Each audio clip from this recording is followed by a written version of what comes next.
የቻይና ሰው ሰራሽ ፀሐይ የውህደት ክብረ ወሰን አስመዘገበች። ምንም ፍንዳታ እንዳልተከሰተም ተገልጿል። በቅርቡ የቻይና ሰው ሰራሽ ፀሐይ ፕሮጀክት ሥራ ከጀመረ ከጥቂት ጊዜ በኋላ ፍንዳታ አጋጥሞታል የሚሉ ዘገባዎች ተሰራጭተዋል። ሆኖም እነዚህ ዘገባዎች መሰረተ ቢስ ናቸው፣ የጠላት ወሬ ናቸው። በጥያቄ ውስጥ ያለው ፕሮጀክት ኤክስፐሪመንታል አድቫንስድ ሱፐር ኮንዳክቲንግ ቶካማክ ወይም ኢስት በአንሁይ ግዛት በሄይፌይ የሚገኝ የማይንቀሳቀስ የኒውክሌር ውህደት ፊውዥን ሪአክተር ሲሆን ወደ ሰማይ አልተተኮሰም። በጥር 2025 ኢስት ከፍተኛ ቁጥጥር የተደረገባት የፕላዝማ ሁኔታን ለ1066 ሴኮንዶች ከ17 ደቂቃ በላይ በማቆየትና ከ100 ሚሊዮን ዲግሪ ሴልሺየስ በላይ የሙቀት መጠን በመድረስ ወሳኝ ምዕራፍ ላይ ደርሷል።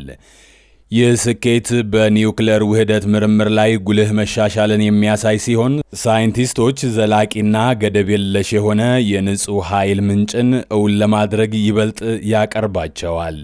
ሰው ሰራሽ ፀሐይ የሚለው ቃል የሚያመላክተው ሪአክተሩ ኃይልን ለመቀበል የሃይድሮጅን አተሞችን በማዋሃድ የፀሐይን የውህደት ሂደት በመድገም ችሎታው ነው።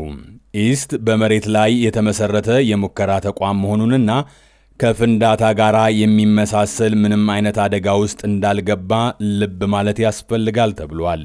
ግራ መጋባቱ ምናልባትም በሰኔ 2004 ከቲያንግሎንግ 3 ሮኬት ጋር በተያያዘ ከተለየ ክስተት የመነጨ ሊሆን ይችላል ተብሏል።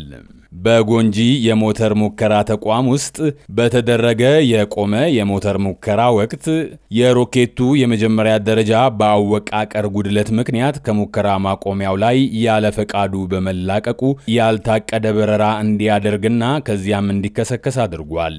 ምንም አይነት የሰው ሕይወት መጥፋት ሪፖርት ያልተደረገ ሲሆን ይህ ክስተት ከኢስት የውህደት ፕሮጀክት ጋር ምንም ግንኙነት የለውም።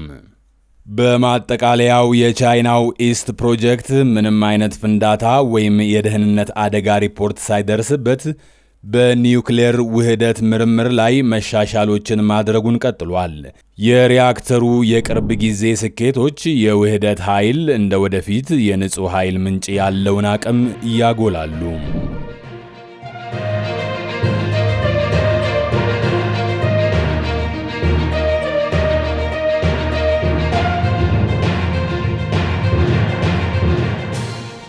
ይህ ቴዴል ኒውስ ነው። ለሰዓቱ የያዝነውን ከቻይና ሰው ሰራሽ ፀሐይ ጋር ተያይዞ የሰማነውን ወሬ አሰምተናችኋል። በሀገራችን አባባል ሁለት ፀሐይ በአንድ ሰማይ ላይ አያበሩም ይላል የአበሻው ተረት እና ወደፊት እንዴት ይሆናል አብረን የምናየው ይሆናል። በሌላ ጊዜ ትኩስና ዕለታዊ መረጃዎች ይዘን ተመልሰን እስክንገናኝ ቸር ያቆየን፣ ቸር ወሬም ያሰማን። መልካም ጊዜ